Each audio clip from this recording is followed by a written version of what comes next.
Nashik Pune semi high speed रेल्वेसाठी आमदार सत्यजित तांबे यांच्या आवाहनाला युवकांचा वाढता प्रतिसाद। फ्रेंडशिप डेच्या संदेशातून 9 ऑगस्टच्या चक्काजाम आंदोलनाचे आवाहन मुंबई, 2 ऑगस्ट फ्रेंडशिप डेच्या निमित्ताने आमदार सत्यजित तांबे यांनी सोशल मीडियावरून केलेल्या आगळ्यावेगळ्या आवाहनाला राज्यभरातून, विशेषतः उत्तर महाराष्ट्र आणि पुणे परिसरातील तरुणांकडून उत्स्फूर्त प्रतिसाद मिळत आहे। Nashik Pune semi high speed railway सरळ मार्गानेच व्हावी या मागणीसाठी 9 ऑगस्ट रोजी होणाऱ्या चक्काजाम आंदोलनात सहभागी होण्याची तयारी अनेक युवक, विद्यार्थी आणि विविध महाविद्यालयांतील विद्यार्थी संघटनांनी दर्शवली आहे।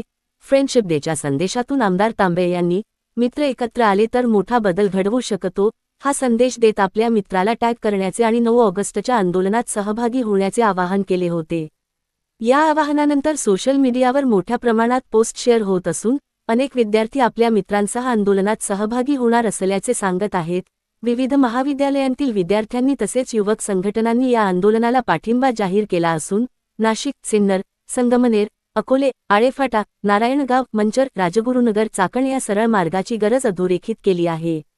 हा मार्ग विद्यार्थी, शेतकरी, कामगार, उद्योग आणि रोजगाराच्या दृष्टीने अत्यंत महत्त्वाचा असल्याची भावना तरुणांमध्ये व्यक्त होत आहे।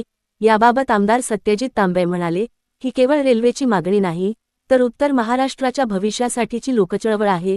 तरुणांचा वाढता सहभाग आणि महाविद्यालयांमधून मिळणारा पाठिंबा ही या आंदोलनाची सर्वात मोठी ताकद आहे।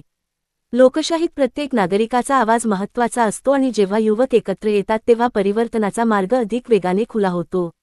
9 ऑगस्ट रोजी होणाऱ्या चक्काजाम आंदोलनात मोठ्या संख्येने नागरिक, विद्यार्थी, युवक, शेतकरी आणि विविध सामाजिक संघटनांनी सहभागी व्हावे, असे आवाहनही आमदार तांबे यांनी केले आहे।